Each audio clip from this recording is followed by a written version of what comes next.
Hello everyone, this is Malathi from My Passion. Today we are going to learn the lesson Freedom Struggle, lesson number 7 of SSLC Class 10 syllabus, updated revised syllabus 2022. So, what is freedom struggle? Why we need to read about this freedom struggle? Why is it necessary? For all these questions, the answer is one. Freedom struggle is not just the small word what we pronounce, but it is the pain and blood shedded by our Indian leaders and soldiers for the independence of our country, India. So, let us read about the freedom struggle in detail. So, before learning about the freedom struggle in detail, first let us learn about the first war of Indian independence in brief. Okay, so first war of Indian independence. What is first war of Indian independence? It is the 1857 revolt, also known as Sepoy Mutiny by the British. It is the first revolt against the British by our Indians, which was only for the sake of kings to protect their kingdom, but later formed as a union or a group for our Indian freedom struggle. So let us go on to our chapter, get into our chapter freedom struggle. So, what happened when the freedom struggle started and the first war of Indian independence get finished? So, the Indian National Congress was formed and the moderates, extremists, revolutionaries were formed, and we are going to learn about the role of revolutionaries and about the role of revolutionaries in freedom struggle. As I said before, and extremists also play an important role in this, so I'm repeating this. And guiding Leo, this is not a very important topic, but in the point of SSLC everything is important, as we know. Then the final phase, Gandhian era from 1920 to 1947, Jallianwala Bagh massacre, Khilafat movement, non-cooperation movement, civil disobedience movement, quit India movement, farmers and laborers protest, laborers revolt, the tribal movements, Subhash Chandra Bose, Dr. B.R. Ambedkar, Jawaharlal Nehru, Muhammad Ali Jinnah, partition of India. So these may be so many long topics as you think, but it's so easy as you are watching my passion channel. So first let us get into our chapter. So let us start our chapter. So after the first war of Indian independence 1857, which is known as the Sepoy Mutiny, many changes happened in India, like effective reforms were brought in. Improvement in transport and communication means roads, railways, all which we are enjoying now was just developing after 1857. Journalism, the newspapers, the media, everything started from 1857. They got improvement. Establishment of organizations. Organizations are nothing but what we call in Kannada samstegalu, as you can understand clearly as it is SSLC Karnataka syllabus. ಸಂಸ್ಥೆಗಳನ್ನು ಸ್ಥಾಪಿಸಲು ಆರಂಭಿಸಿದರು. ಅವುಗಳು ಅಭಿವೃದ್ಧಿ ಪಡೆದವು ಈ ಕಾಲದಲ್ಲಿ, when after 1857 Sepoy Mutiny. So organizations like INC, it may be it is one of a great organization, isn't it? INC, Indian National Congress. Then changes in administration saw people getting engaged in huge numbers in many provinces. So this sentence means changes in administration. So British officers were the supreme officers in our Indian administration before 1857. After they saw this revolts, they thought, so let us give some opportunities to Indians, or we have to go out of India before anything happens seriously. So they didn't think, I think, we'll leave India by 1957. So what happened? Let us see. So they started giving opportunities to Indians. So people got engaged in huge numbers in many provinces as officers got appointed in small posts, but this was new to Indians, so British managed somehow. Okay, so now after 12 to 15 years, I think after 12 to 15 years of 1857 revolt, Lord Lytton brought in a policy called Domestic Papers Control Act. This may come for MCQ. Please mark it as important if you have textbook near you, or please keep running notes for your future reference. So, Lord Lytton brought in Domestic Papers Control Act to exercise control over the Indian publications, which is nothing but Indian publications. If they go on publicating news about the British violences they are putting on Indians, so Indians will get revoked and they may protest on British. So it's 100% that they'll protest on British. So British in advance, what they did, they put on one policy called Domestic Papers Control Act, as you can read from the name, that is related to newspapers and publications. They put on control over publications, that what should be printed and what should be publicated to the people should be administrated by the British. So another guy named Lord Ripon brought in Ilbert policy to bring in uniformity in the judicial system, which is also nothing but uniformity in judicial system means, as before 1857 revolt, they can't do any mismatches and misjudgment for our Indians. They brought in uniformity in the judicial system, like they just put on one surface, like we put on, right, to our walls, cement coating, a white paint, white varnishing. Yeah, I got the word, white varnishing.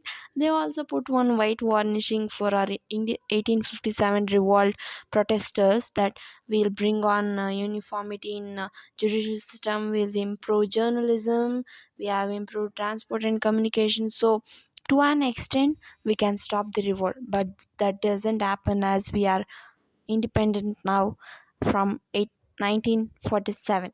So let us move on. So after this, what happened? So in this subsequent developments, what happened? Aristocratic new generation who learned English. Aristocratic are nothing but after Indian education system was formed. As you remember, opposition to British rule in India and the impact of British rule in India, you should refer those lessons for this aristocratic new generation who learned English topic. So Lord Curzon helped on this for the Indian education system. So the Indians who learned English, so the aristocratic new generation means the newer generation who learned English, started fighting for their rights in a constitutional manner. They didn't fight in a violent manner like our extremists and revolutionaries. They learned the concept. They need what to do and what not to do for the freedom struggle, and they started their protest and their freedom struggle in a constitution manner. Constitution manner is nothing. You should not take it as per the constitution, because constitution was not formed at this time. Constitution is nothing but in a not in a polite manner, in a structured way. So in a structured way, constitution is a structured one, right? It was formed on 26 Jan 1950, as the Constitution Day is coming nearer, as it is November. So constitutional is nothing but in a structured manner. This led to the establishment of Indian National Congress. So we are on to the topic, Indian National Congress. How was INC formed? Let us read. After Raja Ram Mohan Roy period that he abolished sati system, many prominent organizations were formed. They are the Hindu Mela, the East India Association, Pune Sarvajanik Sabha, the Indian Association. So they may come for 1 mark or 2 mark questions. So what were the organizations which were established before INC? Please remember it and note down in your running notes. So an opportunity came for Indians, not only Indians. An opportunity came handy for organizing such an all Indian organization, that is INC. Who was a great guy? A.O. Hume. Please note it down, it is very important. Who established Indian National Congress, that is INC? In 1885, A.O. Hume established the Indian National Congress. What was its objectives? Creating political awareness and nationalist attitude. It is nothing but political awareness, is nothing but telling people what is going on around them. Politics is nothing, it's just our society and our administrative system. So before and all, there were no politics like this. I don't want to brief it what is politics. Before and all, people don't know what was going around them and around their province or around their country. So this INC's main objective was to create political awareness and nationalist attitude among the Indian. What is nationalist attitude? You may raise a question. So I'm here to clear our doubts. Nationalist attitude is nothing but creating brotherhood attitude in our Indians, which was very low, I think, as we read in 1857 revolt chapter. So I'll give a brief introduction and put a video on 1857 revolt. Who all want 1857 revolt chapter? Please comment in the section below, comment section. Okay. So what happened next? The INC struggled to kindle the patriotic feelings of India. It published papers in the local languages and started debates on political problems. As a result, the people became aware of the political situation and its problem. So what happens, as I said before, British tried to control uh, Indian publications by implementing Domestic Papers Control Act in 1878. But this doesn't work out, as the INC was formed in 1885 by A.O. Hume. Please note it down, as I'm repeating again and again. It's a very important point for 1 mark or 2 mark. Who established Indian National Congress in which year? Okay. So what happened? Indian National Congress published papers in local languages, like it may be Kannada, it may be Marathi, it may be Hindi. They started publishing papers in the local languages, as um, all all people all the people may not know English, right? Because Indian education system was formed recently, means we think the situation that we are in 1885. Please note down history and learn history in the present manner and understand them as stories, so you can remember it easily. So we are in the 1885. Okay, I'm the storyteller, you are the listeners. Please listen carefully. So what happened after publication of Indian National Congress, and they published papers in the local languages and started debates. Debates are nothing but, what is that? What we call in Kannada ಚರ್ಚೆಗಳು. ಇವ್ರು ಏನು ಮಾಡಿದ್ರು ಅಂದರೆ I N C ಅವರು first ಪತ್ರಿಕೆಗಳನ್ನು print ಮಾಡಿದ್ರು. ಯಾವ್ದ್ರ ವಿರುದ್ಧ? ಬ್ರಿಟಿಷರ ವಿರುದ್ಧ. ಪಬ್ಲಿಷ್ ಮಾಡಿದ್ರೆ what will happen? So what will happen? British get worms in their stomach, right? As I said before, because if they start on publishing protest, revolt, they all had future references in their mind, British. So what they did, let me see, and started debates on political problems. As a result, the people became aware. So political situation and its problems, the British realized the growing strength of the Congress and started implementing its divide and rule policy. There comes the main trickiest policy by our British, not by our British, by our administrators British, who are the cruel, according to me. But they also implemented Indian education system, right? So let us discuss that afterwards. So let us get on to the topic. So what happened? As newspapers publications were done, people got to know what is going around them. As I said, they got political awareness, as it was one of the objectives of INC. So what the British thought, they didn't live till this introduced one new policy, divide and. What is divide and rule? Divide and rule means divide a province or a country and rule according to their references or according to their preferences, we can say. So, what is this divide and rule policy?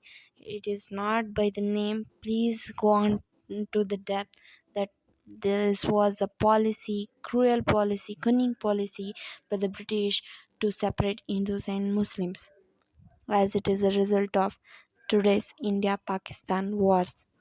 So, they implemented divide and rule policy and they separated Hindus and Muslims first time for Bengal with their manipulative techniques, as I said, manipulative with cunning techniques.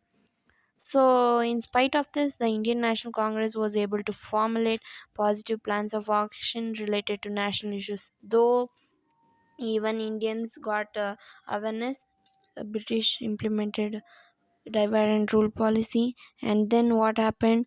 Even though Britishers implemented divide and rule policy, in INC was able to formulate. They were to overcome the British cunning policies by their positive plans of action. It's nothing but increasing brotherhood feelings among Indians, especially between Hindus and Muslims. So, what happened after this? As I said before, positive plans of action related to national issues were formed, like brotherhood, creating more nationalism among Hindus and Muslims more and more deeply. So, by the end of 19th century, that is, now we are in 1885. So, by the end of 19th century, differences surfaced in the Indian National Congress. So, INC faced differences, means clash, not a clash, a break. What we say, a break in INC based on the plan of action, beliefs, and type of struggle adopted by them. They were identified as moderates and extremists. So, based on their plan of action, beliefs, and type of struggle. So, as we can know by their names, moderates means who adopted non-violence, polite manner towards the British. Extremists were extreme towards the British. They started protest, but not like revolutionaries. They were 50-50. Means they were extreme. They did protest, but did not use any violence. Okay. So let us learn about first phase moderates 1885-1906 in our next part 2. So let us recap what happened after 1857 Sepoy Mutiny, Domestic Papers Control Act, Ilbert Bill were put on Indians. So INC was formed in 1885 by A.O. Hume.